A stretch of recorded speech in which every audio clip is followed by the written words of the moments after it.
This podcast bonus was originally recorded August 2019 at the home of Robert and Nina Thurman. Okay, hi there. I'm so happy to greet you all, and I'm very excited about doing a podcast on an old poem that I wrote, which I've sort of forgotten about for a long time. It's published in the Essential Tibetan Buddhism book I have, which you can find in paperback or online, I think, pretty cheaply. Maybe, I don't know, it must be less than $10. And in the back, it's called Tibetan Cultural Treasures, and among them is the Identification of the Mother, an Enlightenment song by Jankya Rolway Dorje, who was born 1717 and passed on 1786, I think. And he was a great friend, colleague, and student of 7th Dalai Lama. And then he was teacher and co-student maybe with the 8th Dalai Lama in the 18th century. And he helped protect Tibet very much because of his relationship with the Manchu Emperor Qianlong, who reigned for 59 years and 364 days, abdicating one day before the 60th year of his reign, because his grandfather had reigned for 60 years and he didn't want to be longer than his grandfather. And he was the last really great Manchu emperor. He's the one who started relating to the Europeans, and he was not yet into the 19th century when the Europeans started attacking and using gunboats and wrecking China, and beginning to wreck China. Although for all the Chinese with their century of humiliation routine and all the things they used to justify continuing to, and also being nasty to their own neighbors, Mongols, Manchus, Tibetans, Uyghurs, the Chinese were never fully occupied by the Brits the way the Indians were, and never had their weavers' thumbs cut off like the Indians, and unbelievable oppression that was leveled on, and resource extraction that was inflicted on India, which was much worse. And yet India is not so violent externally, at least so far. It looks a little bad right now with their dealing with Pakistan, but they've been pushed around by Pakistan forever, so finally showing a little spunk on their side, but of course it's very, very dangerous. So I'm not supporting it in some way, but it's understandable, that's all. So anyway, then I had a wonderful weekend with my beloved Mark Epstein, my colleague and my informal shrink, and a wonderful Buddhist Enlightenment teacher, actually, and meditation teacher, as he actually is also, although his profession is as a psychotherapist, a psychiatrist, which he does really well, and using Buddhism also very much in his therapy, and I think very usefully. And we have a yearly thing every summer, and the group this year was particularly wonderful. Some of them comebacks, who've been coming several years with us, and I really liked it. It was on happiness. And at one point, I myself thought of rereading my Mother Emptiness poem, which originally I used to read in my work with Mark, because Mark liked it, because also it has a personal story where when I was, a long time ago, I memorized it actually. I still remember one or two verses, but it has about 20 or something. I memorized them.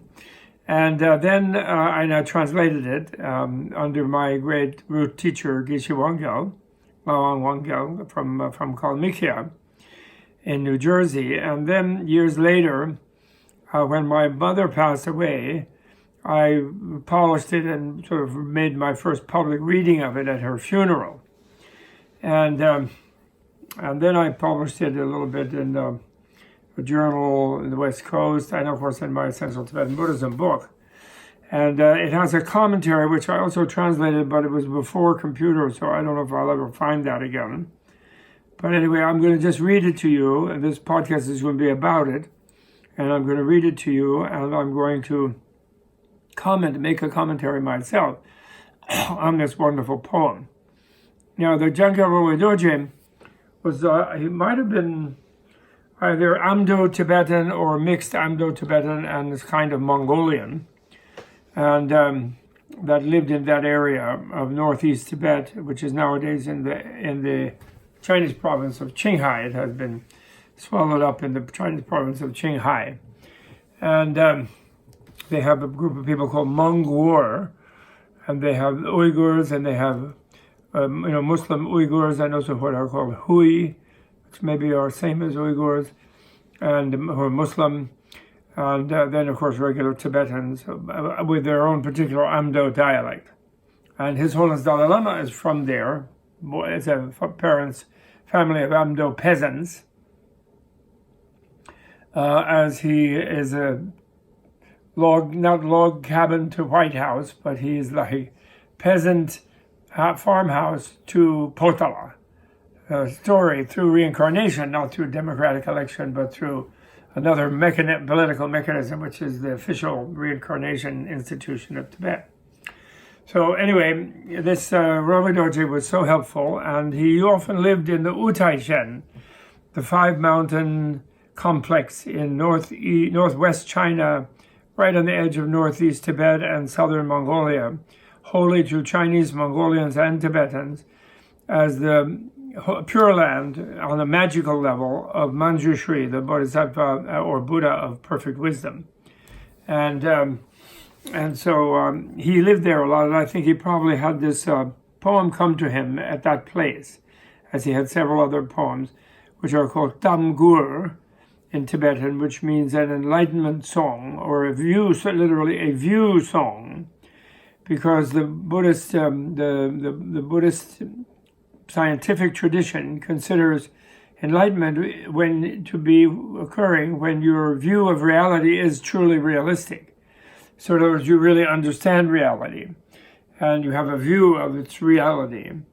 And once you have that view, then you know you have that view, because when you do, you'll be really happy, because reality is perfect for you and for all beings.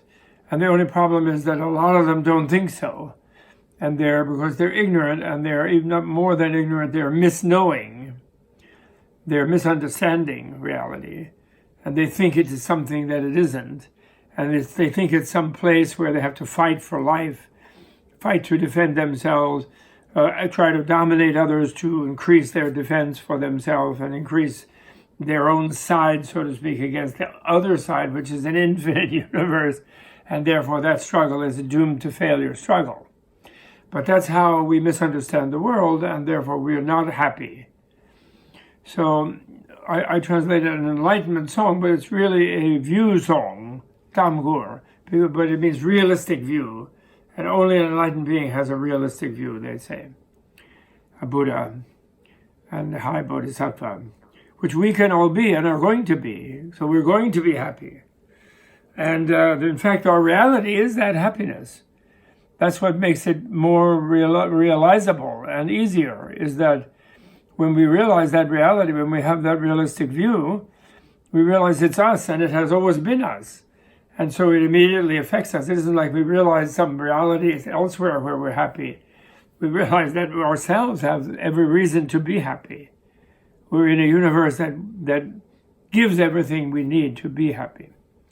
Well, when Jankya Rolway Dorje realized this in a visceral manner as an enlightened person, unlike me, he wrote this ecstatic poem called, literally again, identifying mother emptiness, identifying the mother, actually, basically, he said.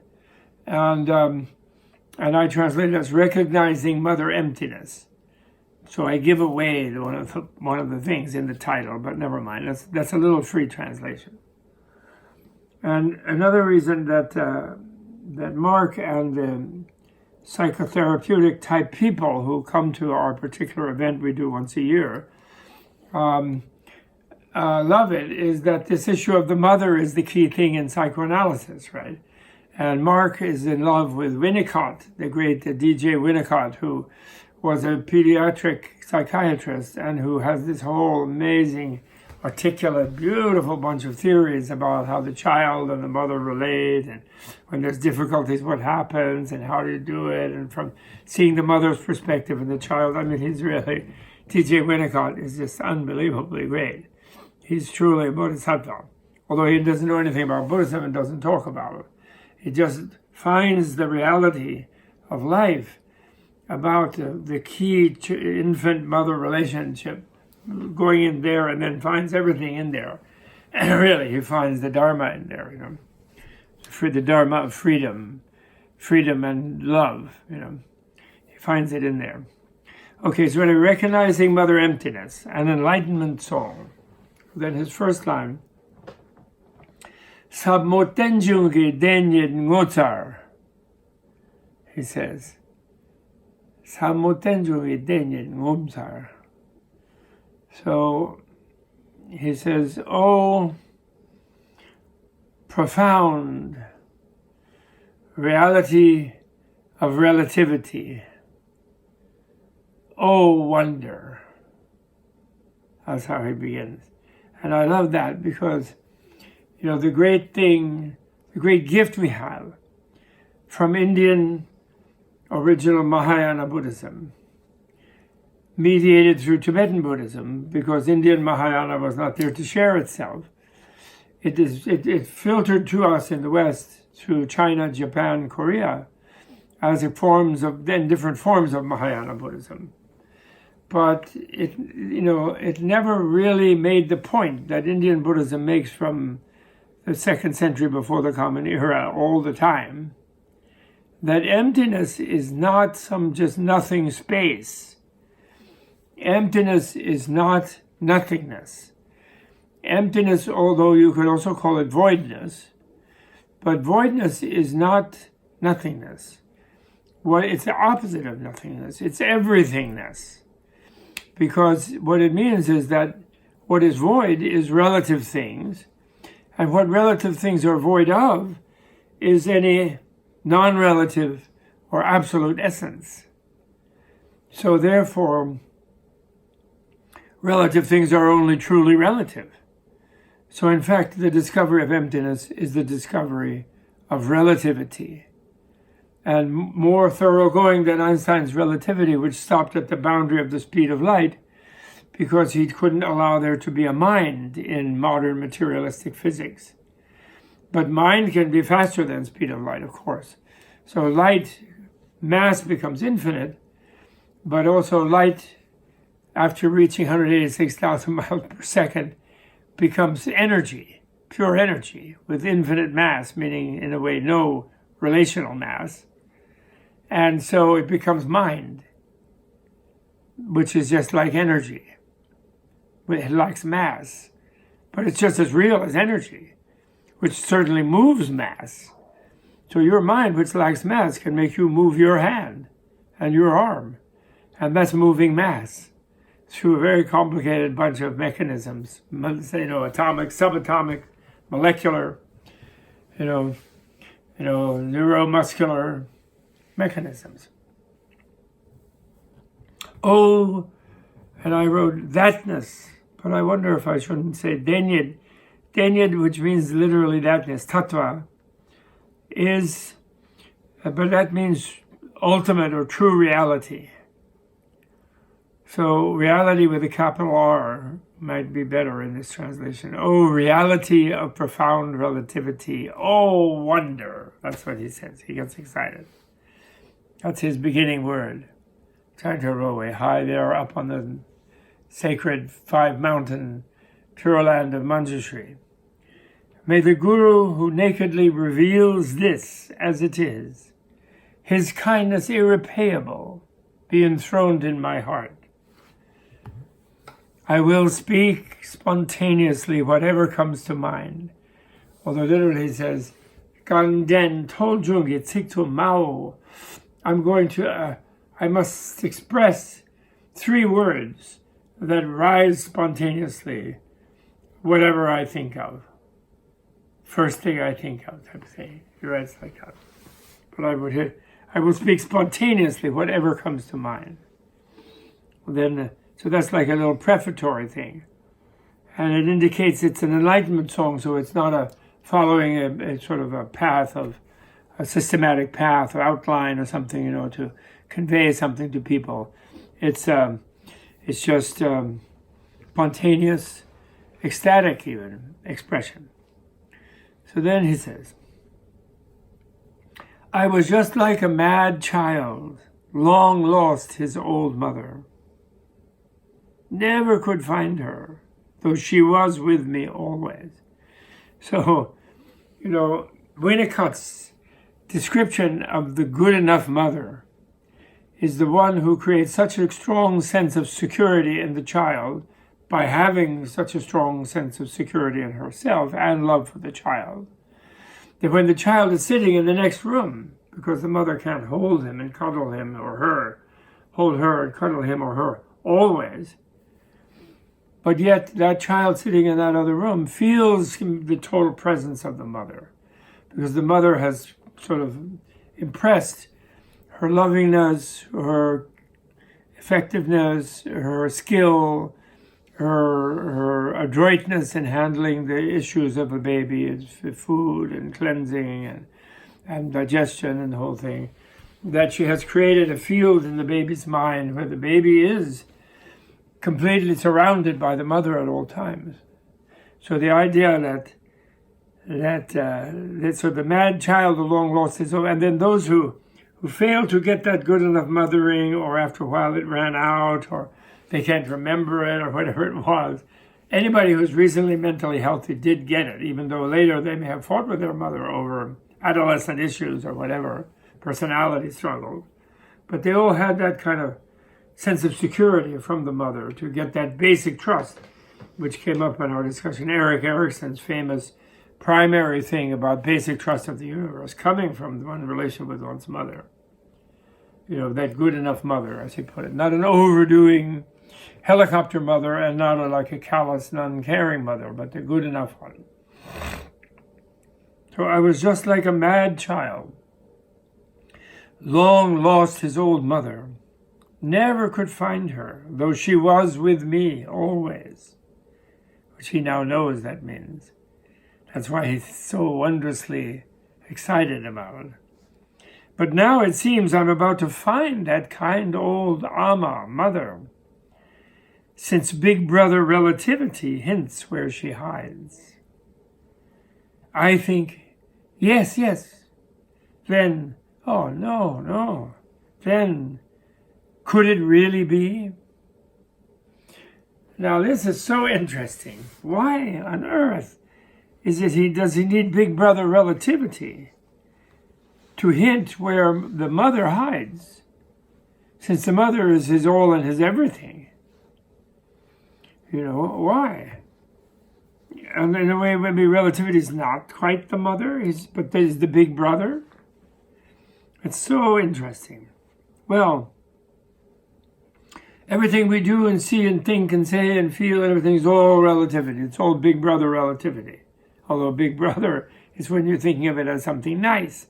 And Big Brother is like also the psychologists go crazy with that. Big Brother in Asian cultures is like a kind of father figure. If a father dies in a family, then Big Brother takes over the role of the father, eldest brother. And so there's a big deal about Big Brother, it has authority, Well, if Big Brother is relativity, you see Big Brother everywhere. And then the fact of understanding that relativity, which is what gives you the understanding of emptiness, is where you look, you realize you might be, or someone suggests to you, it takes a challenge actually. So because normally we just think, well, we see what we see, and it's just out there, And once we know the words, that's a book, this is a table, we know what it is. And there's no problem, end of problem. But then someone challenges that, or some experience of ours makes us challenge that. Maybe we're not seeing what it really is. Maybe it's something other than what we think. And so we decide we'll try to find out the real reality of the book or the table, or, of course, most importantly, ourselves, because we think there's something in us that's an absolute us, something in the table that's an absolute table. Plato called it tableness. And various metaphysicians in naive philosophies have had terms for that thing in itself, in the thing, that makes the thing, so to speak. Kant talked of thing in itself. Well, when we look more closely to find that thing in itself, when we get that challenge, then what we discover is there is no thing in itself. It's just relative. And that's when we begin to see Big Brother relativity really is amazing. Everything is relative. And actually, the ultimate reality is just the emptiness of those relative things, of any non-relative thing. Of either, or even being contained in a non-relative thing, or being reducible to a non-relative thing. There's no way a relative thing can connect to any kind of relative thing. So there can't be a non-relative thing, rather, so there can't be a non-relative essence in anything. And that's when you really you get a good look at Big Brother relativity. Then how does Big Brother relativity hint about the hiding of the emptiness, of the voidness, of the absoluteness, absolute reality? Well, in a way he hints at it because the absolute reality itself is empty of itself. So it's not a separate absolute, is the point. There's no separate absolute in the core essence of anything, or the self, or of any objective thing. And there's no self-absolute, absolute outside of all the things, or underneath all the things. For example, I think materialists wrongly and incoherently imagine that nothingness is the absolute base ground condition of reality, and that when you die, when you lose consciousness, you just fall into nothingness. And actually they uphold that as a blessing, actually, to people who are suffering, and which everyone does do when they get too old and too sick and so forth. So the idea is that you just die and then you're nothing, and that's not painful. And that's their priestly assurance that they give to their subjects within the dominion of scientific materialism as a sort of panacea and as a substitute for the idea that previously people had theistically, that when you die you can be taken up, if you were a good person, you can be, and believed you could be taken up through Jesus by God, or through Moses by God, or through the Torah by God, or through the Bhagavad Gita by God, Krishna, or by the Bhagavatam, Vishnu by God, or wherever there is a theistic view.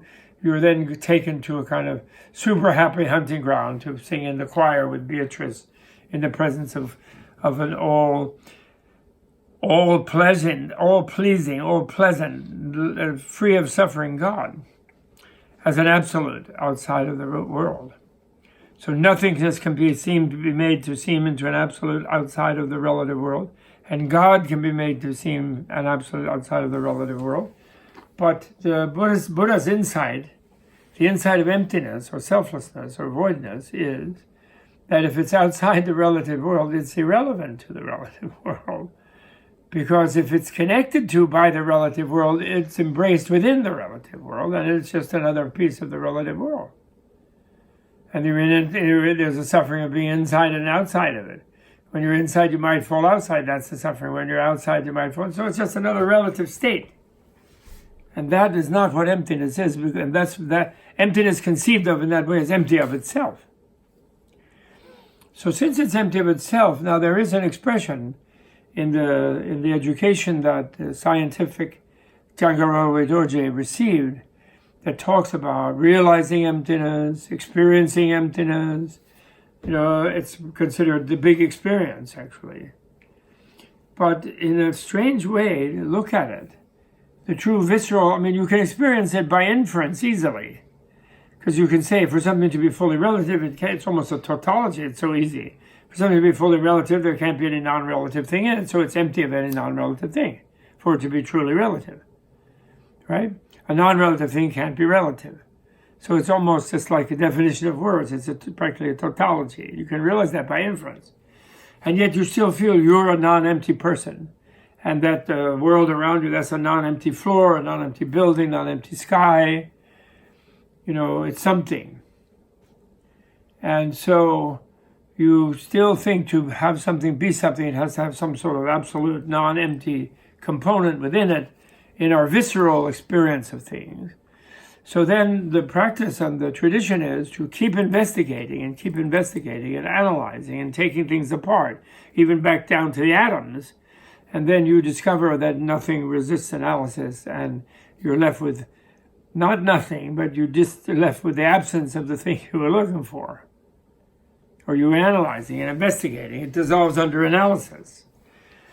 So then you have a feeling of things being gone. Maybe you could have on the threshold of it a kind of nothingness experience, a kind of spacious experience, a space-like equipoise experience, and some untutored person, unscientific person might wrongly think that was emptiness and that was an absolute. And the absolute is there when you destroy the relative. But that's not the case, because you wouldn't get there if it was absolute. You only get from one relative place to another. Talk about going. You can't get to an absolute, or if you get to it, it's not absolute. Okay? So, this was understood, finally, and therefore, in a way, you don't directly experience visually emptiness. You mentally do, but that is only in a moment where your rational inference that all things to be truly relative must be empty of any non-relative component, which is an inference. It's a piece of reason, which your mental consciousness achieves. And apparently as you go more and more visceral with that, or in a way with looking for its opposite, trying to find something that is absolute, what happens is that the inference becomes visceral. Usually inference or conceptual cognition is separated from non-conceptual experiential cognition, sense cognition, and so forth. But actually they mix quite a lot. And there's a negative type of mixing where distorted concepts, disturb your physical experience, your sensory experience, where you don't enjoy them. You don't see the whole thing that you're looking at. You just see some aspect and quickly fit it with the concept and move on. And it seems very unsatisfactory. So there's a kind of negative mixing like that. But then and so usually people present sort of deep visceral states as completely free of any conceptualization. But actually, the deepest experience of the wondrous, profound relativity is when inference, conceptual reasoned inference, and direct perception become also indivisible. And so that's why the hint of the big brother, of the pure relativity, is simultaneous with your discovery of the mother emptiness, is what he's saying. It's hard to do because we always think of emptiness and voidness as some void or emptiness that's outside of our experience of relational things. And when we have that experience, it is said, I don't think I've had it fully or deeply enough, although I've had some experience, but maybe I haven't had it deeply enough, but it is said that when we totally have that experience, we then become fully relational. So it isn't in an anteroom, there's no antechamber of the full experience of sort of a place of sort of space where there's nothing solid, but the space itself seems to be, the lack of solidity seems to be solid in the form of a kind of realm of space. And this is easily misunderstood and this makes some modern nihilists who have gotten involved in Buddhist science think that Buddhist science anticipated scientific materialism. They discovered nothingness, and they just conflate emptiness and nothingness, which is a very wrong thing. Although they are very close, but it's very wrong. So Buddhist science was deeper than scientific materialism, and it wasn't dogmatically materialist or dogmatically mentalist. It could use either paradigm in a different context. So anyway, to read this verse again now after that commentary. I was just like a mad child, long lost his old mother. Never could find her, though she was with me always. And now he knows that. Because it always means that emptiness has to have always been the case. It's not a created thing, because it's not a relational thing. It's itself non-relationality, but that non-relationality itself is just all the relations. It's not something within them or underneath them or beyond them. It is all of them, ultimately. That's the non-dual thing, and that's where the hint of the big brother reveals the mother as the big brother, in a sense. They become one, you could say. Okay, so that was with me always means it has to be beginningless. It has to be uncreated. Nirvana, emptiness, is uncreated. So therefore, it's never destroyed. But now it seems I'm about to find that kind old mother, since big brother relativity hints where she hides. I think, yes, he's describing his enlightenment experience. And then, no, he thinks, and then could it really be? That's so cute. And then he expresses his realization. These various subjects and objects are mother's smiling face. She's smiling because she supports the relativity of everything. And one of the key relativities is that of between subject and object, sentient being and insentient object. And so everything, even in the divided, way, and even when you're wrongly misperceiving them because you still think they have kind of an essential core, and you yourself, your consciousness has an essential core, your subjectivity has an essential core of your essential absolute self. But and even this erroneous way of interrelating with everything is the mother's smiling face. In other words, none of that escapes emptiness, because it is emptiness. Emptiness is it. But these births, deaths, and changes are mother's lying words. So here he's saying that they're mistaken, although they're words, but they're lies, that there's birth and death and change, and that actually everything is perfectly blissful, bliss void indivisible. The undeceiving mother has deceived me. My only hope of refuge is in brother relativity. So now even the notion that there is an absolute, through which, by looking for everywhere for absolutes, the non-finding of any is itself the finding of emptiness. So that is the mother. So she's undeceiving when you find her, but she allows deception to take place because she's not an absolute that crushes the relative. So my only hope of refuge is in brother relativity, meaning that somehow I have to learn to swim joyfully. And actually when you swim in relativity, aware that it is the absolute, you swim in joy because you find out that it's perfect. It's totally fitting. You're a being who, as a human who has evolved to be able to fit in with it beautifully. And you can cure your misunderstanding of it and find that it is just made of bliss. It is bliss. This bliss doesn't underlie it. It is bliss. Therefore, it gives you bliss in every way once you're open to that. You're empty of any defense against that. And furthermore, the many beings that you encounter who don't know that, you see them already in bliss, because they always have been. You only see them that way. But then you see they don't know it, but then you can play from the level of the bliss of what they really are and the bliss of what you really are and feel you are, and like them, you then can find out what is the block in their feeling and help them unravel the block in their feeling, if effortlessly, because you see the bliss all around it. But the sole chance, then, as he goes on, so my only hope of refuge is in brother relativity.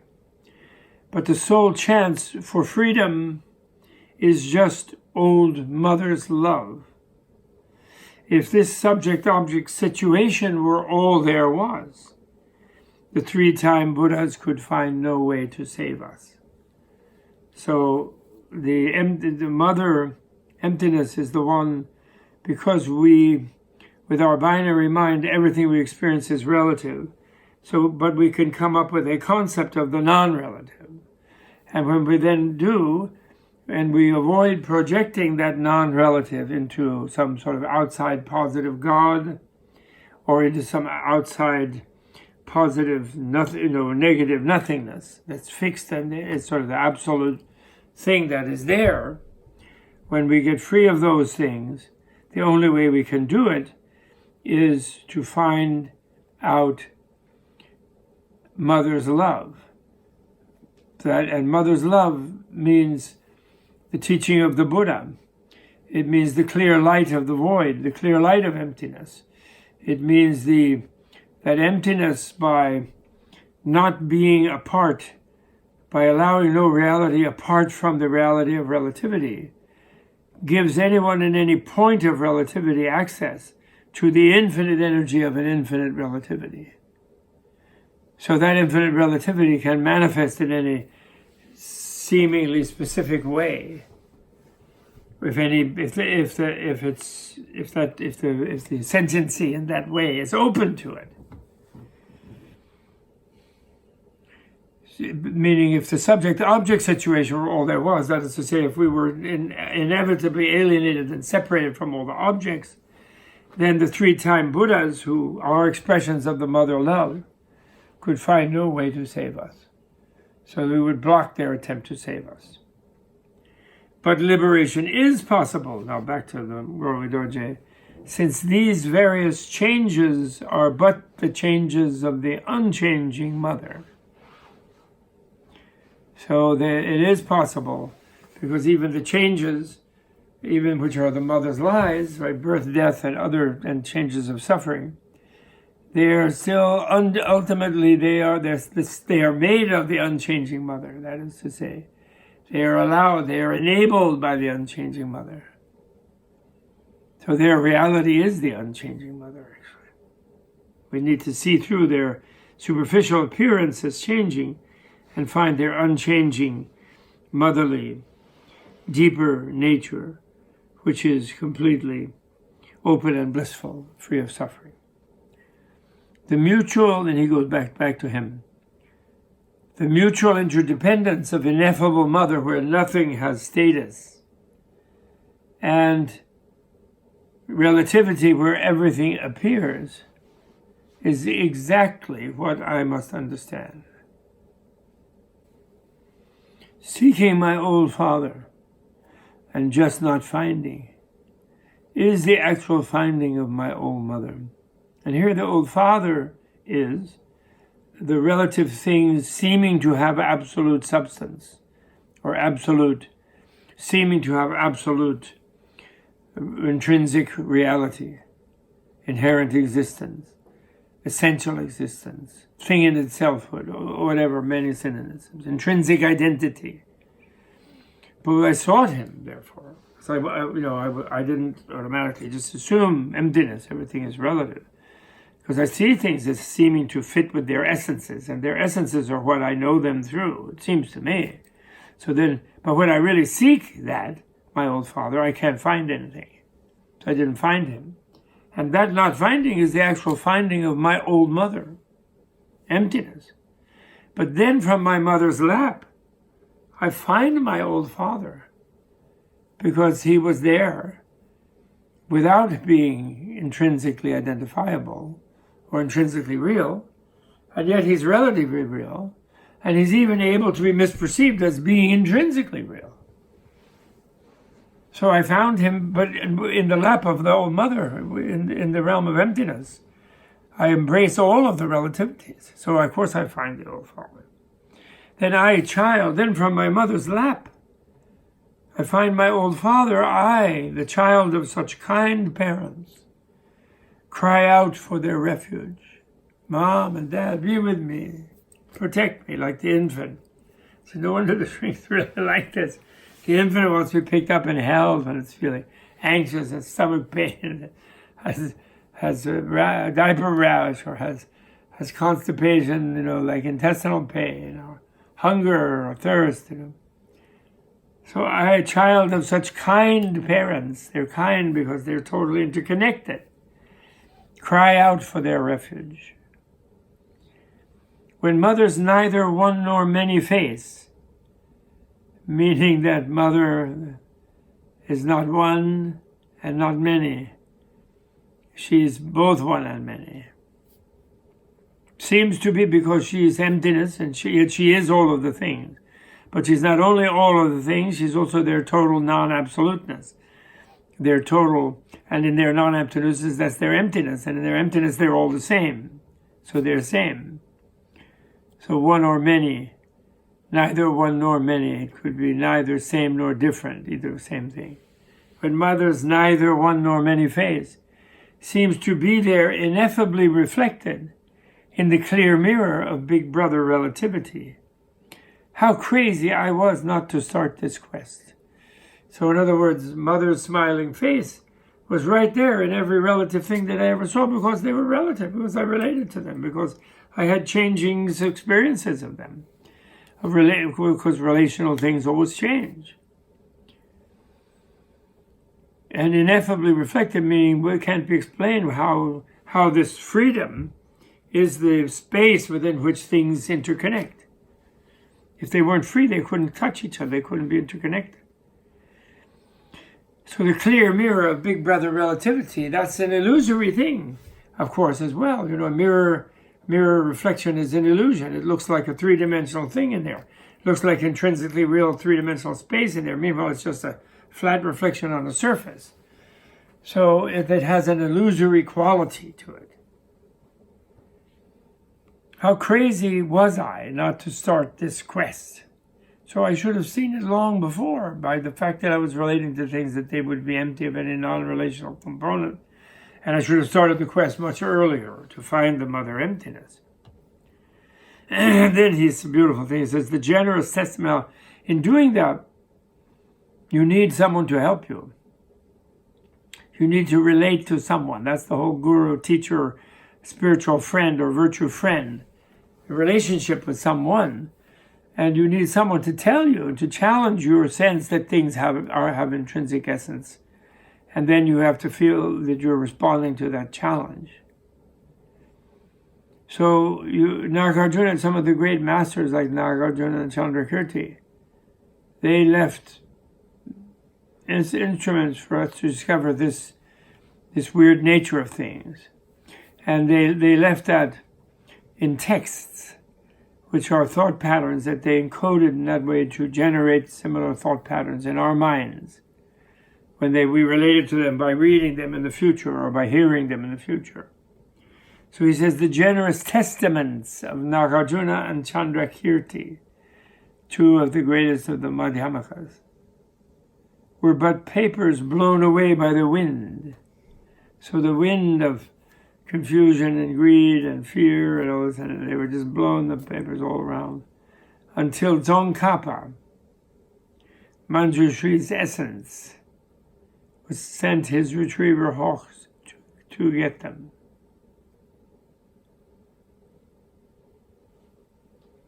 Then I was saved. The trials of far questing. Oh yeah, there was another line. The generous testaments of Nagarjuna and Chandrakirti were but papers blown away by the wind until Tsongkhapa, Manjushri's essence, sent his retriever hawk to get them. So you have the idea of this hawk flying and catching floating waves and bringing them back without crunching them, and bringing back these loose leaf pages that blow away in the wind. The retriever hawk of Tsongkhapa, since he was Manjushri's essence. And Manjushri's essence, Manjushri Garbha, womb actually, it means womb, Manjushri's womb. The word Garbha can mean essence, but it means essence because its sort of most basic meaning is womb. And that's Tsongkhapa's name nowadays as he lives in the Tushita paradise. And there's a Dharma center, a university there, among those gods of the Tushita paradise, presided over by Maitreya, the future Buddha. But then that's where Tsongkhapa went when he left his coarse body. So he sent his retriever hawk to get them, and then was I saved the trials of far questing, and allowed to see my old mother naturally here with me. So, by his writing and his teaching and his genius sorting and arranging of the great teachings of the great Nagarjuna and Chandrakirti, from 1500 years before to 800 years before, more than 8. So then there's some concluding things which are really fun, where he becomes critical. He has a little friendly, playful criticism of all of the other dogmatic Tibetan sectarians, including his own Gelugpa, New Karmapa sectarians. So he says, nowadays some of the bright ones of our school, by that he means the Gelugpa, New Karmapa, Atisha derived and Tsongkhapa derived scholars, which was the vast majority actually, so he puts them first, fond of terms such as self-sufficiency and truth status, quote unquote, seem to put aside what obviously appears before them and seek some fabulous unicorn to be critiqued. As to say, they think that the non-emptiness, the intrinsic realities and things, are some super subtle thing somewhere else, and they're not evident to us by our misconception, so that we see them right on the surface of things. The thing seems to be an absolute thing when we see it. Things seems to be a thing in itself. So they are thinking there's some subtle thing, and we're not rejecting what's right in front of us. They never acknowledge this obvious appearance.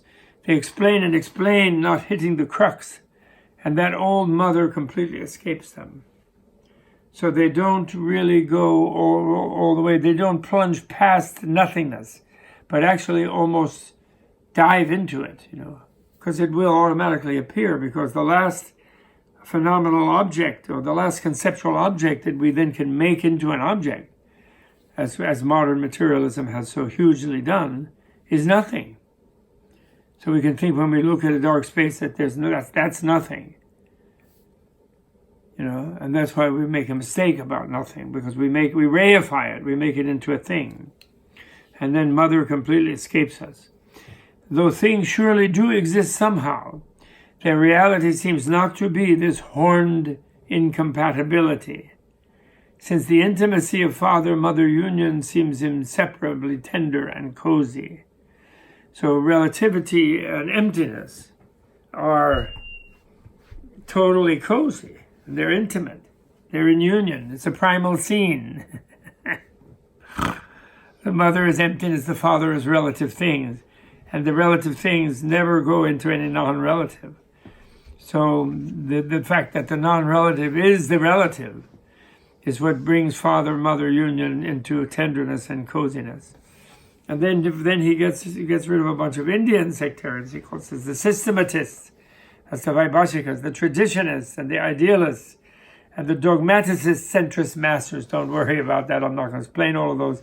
Those are different worldviews, different levels of structural view or belief that Buddhist philosopher scientists hold, which have a use for them at the level they're at, but are ultimately rejected by the Buddha himself, and what is called and by later ones who think they understand the Buddha's own view as the view of no view, called dialecticist centrism, but which doesn't mean that they don't own up to holding the view of no view, and that in a way is a view. They do. Some of them don't, and then those are critiqued within their own ranks. But anyway, so he doesn't mention them because that's considered the right one. He just goes up to the dogmaticist centrist, not the dialecticist centrist. Anyway, they describe the mother's snow white elephant body. I love that. The snow white elephant is how Buddha came to be reborn in his mother's womb. She perceived in a dream state a snow white elephant coming toward her and merging with her body. Not sexually, just the whole elephant merged with the body in a blissful dream. And so that's kind of interesting. And in general, Buddha had a white elephant, and Siddhartha did have one, and it was considered a very auspicious thing, a white elephant. Snow white elephant body, symbol of prosperity and strength and security and so forth, the snow white elephant is. With such a wide variety of designations, so that these other previous scientists did. The first one, the systematists call it, and the traditionists think of the mother of ultimate reality as the fierce striped tiger of substantial objects. The idealists think of her as her white elephant as the brainless mad monkey of pure subjectivity. That's so great. And the dogmaticist thinks the powerful bear of self-sufficient non-duality. So non-duality and ultimate absence, which is only superficially, intrinsically real. He thinks superficial and intrinsic can be modified, the same thing. It's a very subtle difference, but I'm not going to go into it in too much length in this because it's an Enlightenment poem. But someone who's studied these things and is aware of the levels of Buddhist science and the sophistication of it, this is very meaningful and very humorous. A fierce tiger, a brainless monkey, and a bear of self-sufficient non-duality. You know, because how can non-duality be self-sufficient? Self-sufficient means it's sufficient in itself apart from other things. Then that's dualistic. Right? But they all lose sight of the presence of our dear old mother. The many sages of Sakya, Nyingma, Kagyu, Drukpa, and so on, these are other sectarian groups, proclaim their traditions' various conventions for her. Subjectless clarity, voidness, self-awareness, ta-da. Primal, spontaneous, true face of Samantabhadra, the all-good Buddha or Bodhisattva. Non-artificial, the innate great gesture, a great seal. Freedom from assertions beyond something and nothing. These are all different versions of the different sectarian schools. And none of them really are wrong, but the dogmaticness of it is what he's against. It is fine as these all do hit on the real situation. In other words, he admits that they touch reality. But let them press down a little on their own noses and ask themselves honestly, is it really so? And what he means, pressing on the nose is a gesture of the ancient Indian and Tibetan Buddhist art of scientific debate, of developing external debate with a living opponent, with another being, to challenge you to develop deeper inner debate with your own negative and obstructed and confused thoughts. And when you really defeat someone, when they really lose it in the sense of they find their self-contradiction of whatever it was, the idea is that the nose gets pressed. Have pressure on the nose. And ask themselves honestly, is it really so? And also the other thing is not that anything they say is wrong, it's just that when they get dogmatic that it's just this and just that, which they tend to do, they're forgetting that from the very beginning Buddha said that it was inexpressible, the reality. It cannot be expressed. The non-dual reality, bliss, void, indivisible, cannot be expressed in a formula. It cannot be captured by concepts. It goes beyond them, except for that pure negation, which in a way is a concept. But that opens you out into the realm beyond concepts. So asking yourself honestly, is it really so, is a way of saying that, well, that's a formula you're saying, but it has to be almost more than any particular formula. And therefore, Buddhist science was extremely modern and non-dogmatic, according to the strictures set forth by the great Karl Popper in his philosophy of science, that all seeming laws of nature are hypotheses awaiting falsification by further investigation and incorporating further evidence. That seems to contradict what they seem to be by incorporating whatever evidence they were aware of. So in other words, there's no absolute dogmas. So then more playfully, he goes through them all. He says, cheer up, you realists. No need to be nervous, since external things are not done away with. Cheer up, you idealist philosophers. Validation works even without apperception. Apperception, Kantian apperception, means where the philosophical thesis that when you know something, you know you're knowing it simultaneously, which is very problematic. Many people say you first, when you know something, you're focused on the something, and then you notice that you know, but that's a shift back and forth. It's impossible for them to be simultaneous, is the other view.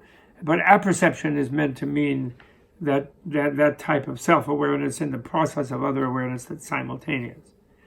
So he's saying, Validation works even without apperception. So, the idealist thing is based on the apperception guaranteeing the validity of perception. But it doesn't. Without it, you can still have validation, he's saying. Cheer up, you dogmaticist, centrist masters. Relativity has beauty, even without identifiability. Identifiability, intrinsic means intrinsic identifiability. And intrinsic identifiability means that the book has an intrinsic book essence that enables it to be identified by my concept of a book. That's called intrinsic. It's the subtlest form of intrinsicity, of non-emptiness, of thinking that there's an essential essence in things, is thinking that there's something in it that is the referent of my concept of book, or whatever object it is. No need to worry, you holders of personal lineages. It's fine even to hold clarity, voidness compatible. So that's okay. The vividness of relational experience and the voidness of them seeming to disappear, they are compatible anyway. Your mystic sages need not insist on all goodness, since even in primal purity, good and bad still apply. Your wise old sages need not to be too stubborn, since the orgasmic comes even from willful meditation. And you hard-headed critics don't get too excited. And this is covered by a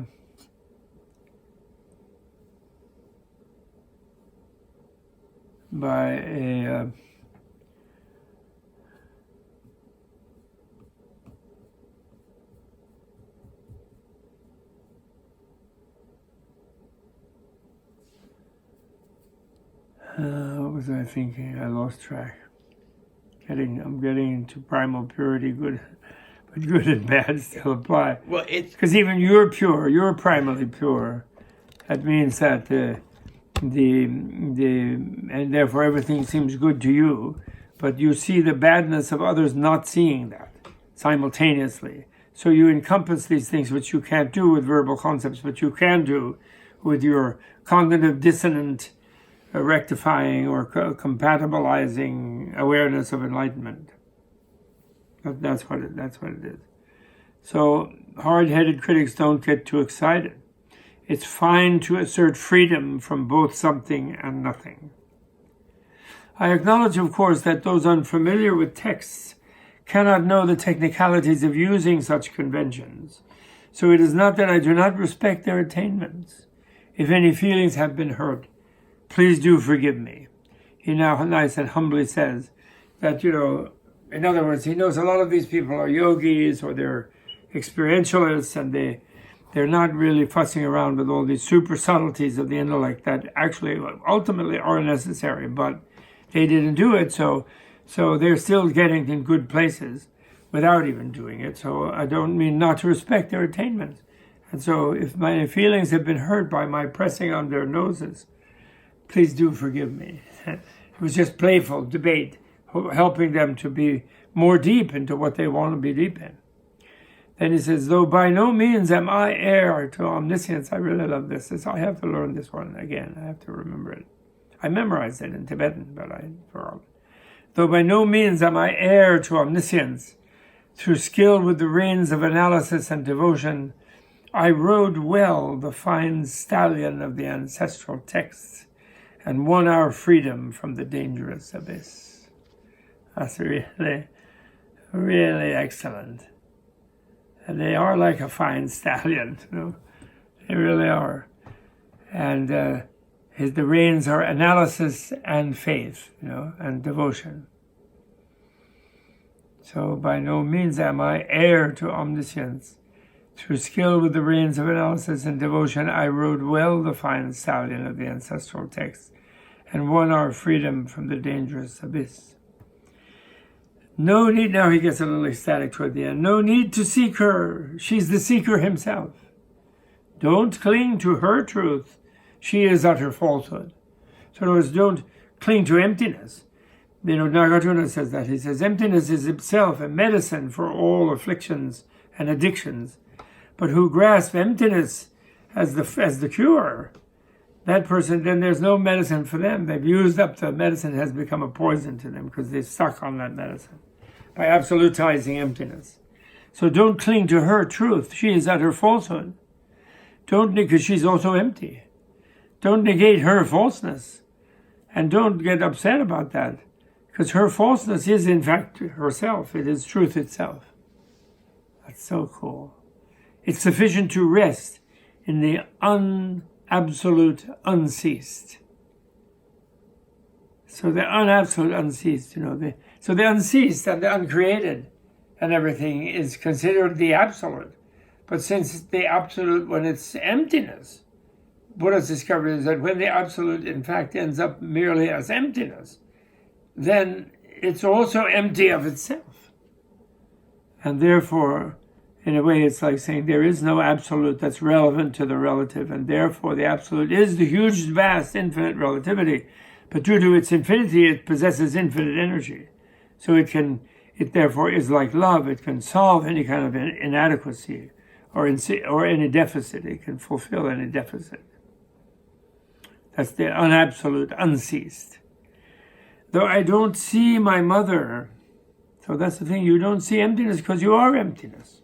So Michael Roach or anybody who has an experience of things dropping away and like a spaced out experience and thinks that they've realized emptiness and then gets all arrogant from the memory of it, that's a terrible, terrible mistake. Zen calls that, couched in different terms, being trapped in the demon ghost cave of thinking you're enlightened.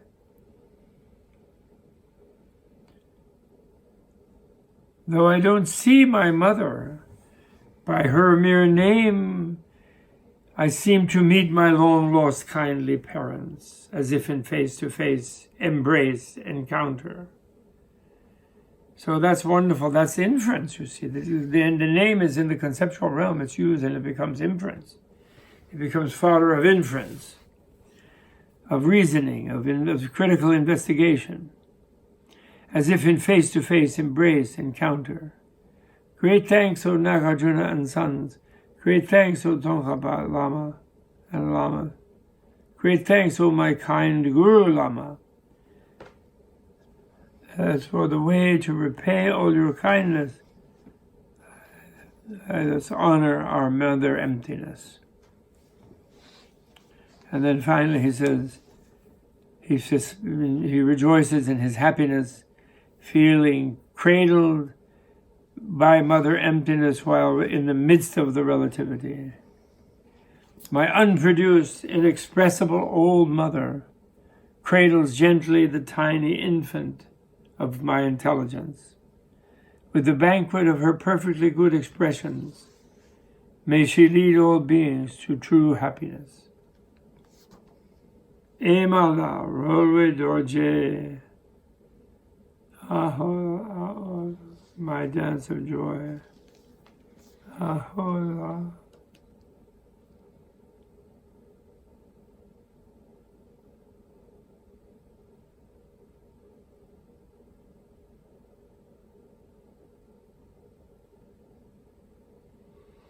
Then he just sing, with the banquet of her perfectly good expressions, may she lead all beings to true happiness. And then, just in case you think that since emptiness is something discovered by Buddhist scientists, that this means may emptiness make all beings be Buddhists so they can all be happy, and therefore this is kind of a religious conversion thing. It isn't true. Emptiness can be taught anywhere without Buddhism. It is taught by quantum physicists, the ones who are deeply experimental. And it's an educational thing. And, Christian mystics and Sufi mystics and Hindu mystics, they all found emptiness also. And they found that it was relativity and hence their great good works and love and compassion for humanity. So it doesn't mean Buddhism, is what I'm saying. So the banquet of her perfectly good expressions is a bunch of scientific texts. And then through them may she lead all beings to true happiness, to find out happiness as Christians, Jews, Hindus, Taoists, whatever they are, or secular humanists. May they find true happiness. And may she help them find that. She, the mother emptiness. Then he goes, Menla, Rolway Dorje, Aola, my dance of joy.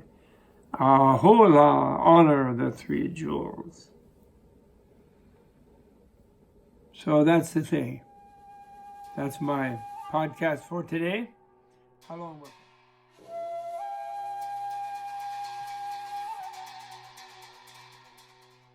This video was brought to you in part through the generous support of the Tibet House US membership community and viewers like you. To learn more about the benefits of Tibet House membership, please visit tibethouse.us. Thanks for watching. Tashi Delek.